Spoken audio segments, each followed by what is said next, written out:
करें madam sharing channel को और बेल आइकन को भी ऑल पे सेट कर दें ताकि आने वाले वीडियो का नोटिफिकेशन आपको टाइम टू टाइम मिलता रहे। हेलो प्यारे बच्चों, वेलकम बैक। आज हम करेंगे क्लास 10th की वर्कशीट सामाजिक विज्ञान, भूगोल, ज्योग्राफी। ओके, वर्कशीट नंबर है हमारी 3 और डेट क्या है हमारी बेटा 13। ओके, तो यहाँ पर लिखा है विद्यार्थी का नाम, यहाँ पर आप अपना नाम लिख देंगे और यहाँ लिखा है अध्यापिका का नाम, यानी कि यहाँ पर आप अपनी टीचर का नाम लिख देंगे। तो आज का टॉपिक जो है हमारा क्या है, संसाधन।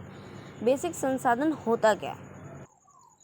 संसाधन यानी कि रिसोर्सेज। ओके, तो एक ऐसा स्रोत है, संसाधन यानी कि एक ऐसा स्रोत है जिसका उपयोग मनुष्य अपनी इच्छाओं की पूर्ति करने में यूज़ करता है।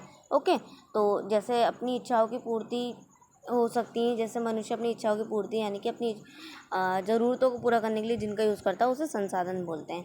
नीचे आते हैं, नीचे का फर्स्ट क्वेश्चन पढ़ते हैं हम।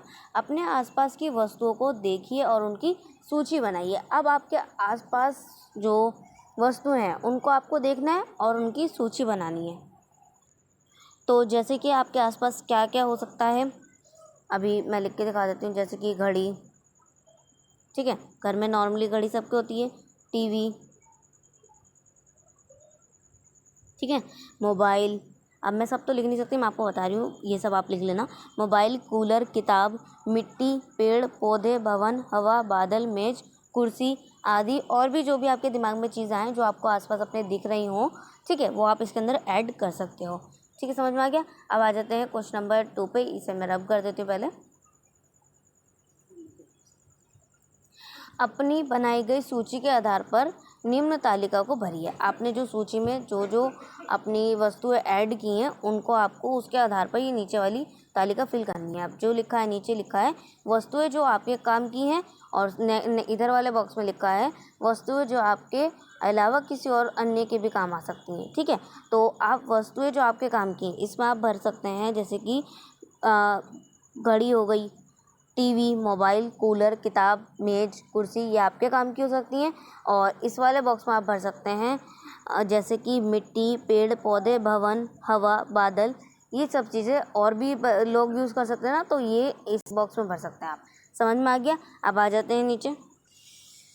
तो इन गतिविधियों के माध्यम से हम निष्कर्ष निकाल सकते हैं कि ये वस्तुएं हमारे लिए उपयोगी एवं इनका मूल्य भी है। यानी कि जैसे कि मैंने अभी आपको बताई थी ना संसाधन की परिभाषा, सेम वही है।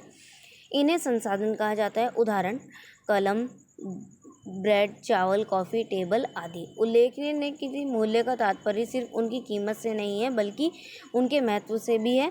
जैसे हवा की कीमत तय नहीं की जा सकती लेकिन इसका महत्व हमारे लिए बहुत ही अधिक है ना। हवा इज़ हमारा मोस्ट इम्पॉर्टेंट। अब हवा हमारे लिए बहुत ज़्यादा इम्पॉर्टेंट है, ये नहीं होगी तो हमें सांस लेने में दिक्कत होगी। और ठीक है, आगे बढ़ते हैं नीचे। उपयोग एक मूल्य, नीचे इस वाले बॉक्स में आ जाओ, पिंक वाले। उपयोग एक मूल्य के अलावा प्रयोगों की एक समय भी किसी वस्तु को संसाधन बनाती है। जैसे मोबाइल के आने बाद टेलीफोन, लैंडलाइन का इस्तेमाल कम हो गया। अब आपको पता है ना, मोबाइल फ़ोन आ गए, हम सबके पास स्मार्टफोन है। ठीक है, किसी आपको 100 में से 1, 2, 3, 4 इन लोगों के घर में लैंडलाइन फ़ोन देखने को मिल सकता है, अदरवाइज़ आपको लैंडलाइन फ़ोन आप देखने के लिए नहीं मिलेगा। तो समय के साथ साथ टेक्नोलॉजी में परिवर्तन होता रहता है, चेंजेस आते रहते हैं। नीचे आ जाते हैं। प्रयोगों की किसी कार्य को करने अथवा वस्तु को बनाने में न्यूनतम ज्ञान एवं कौशल का अनुपयोग प्रौद्योगिकी कहलाता है। अब आप जब किसी कार्य को कर रहे हैं या किसी वस्तु को बना रहे हैं तो उस वस्तु को बनाने की या उस कार्य को करने की क्षमता और उस वस्तु को बनाने की नॉलेज, ठीक है, वो आपके पास होनी चाहिए, जब भी तो आप उस वस्तु को बना पाएंगे या फिर उस कार्य को कर पाएंगे। ओके, नीचे आ जाते हैं। मानव संसाधन। अब मानव संसाधन क्या होता है ये जान लेते हैं। मानव संसाधनों का उपयोग करता है लेकिन संसाधनों का निर्माण एवं उसके मानव के लिए उपयोगी बनाने में मानव की ही महत्वपूर्ण भूमि होती है। यानी कि मानव जो है यूज़ करता है चीज़ों का, ठीक है, संसाधनों का यूज़ करता है और संसाधन को बनाने में काफ़ी ज़्यादा योगदान मानव का होता है। मानव ऐसे ऐसा तभी कर सकता है जब ऐसा करने का ज्ञान, कौशल तथा प्रौद्योगिकी उपलब्ध हो। यानी कि जैसे कि आपको पता है ना, कृषि होती है हमारे यहाँ, ठीक है, कृषि करते हैं हम, बट कृषि से बेनिफिट किसे होता है? हमें ही होता है ना, हमें फूड की ज़रूरत होती है।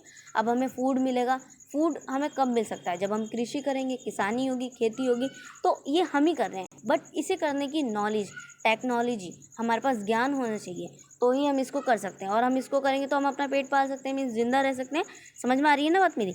मानव आपके पास काम को करने के लिए, चाहे आप वर्क कोई भी करें, बेनिफिट्स उसको उससे आपको ही होने वाला है, बट उसका आपको ज्ञान होना चाहिए कि आपको उस वर्क को कैसे करना है, ठीक है।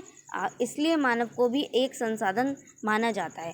मानव को भी इसलिए संसाधन ही माना जाता है। शिक्षा और स्वास्थ्य लोगों को बहुमूल्य संसाधन बनाने में मदद करता है। शिक्षा और स्वास्थ्य यानी कि स्टडी, यानी कि एजुकेशन और आपकी हेल्थ, ये मोस्ट इम्पॉर्टेंट है, आपको संसाधन बनाने में मदद हेल्प करती है। नीचे आ जाते हैं, निम्नलिखित प्रश्नों के उत्तर दीजिए। अब आपको नीचे 2 क्वेश्चन दिए हुए हैं, इनके उत्तर देने पहले मैं क्वेश्चन पढ़ के सुनाती हूँ।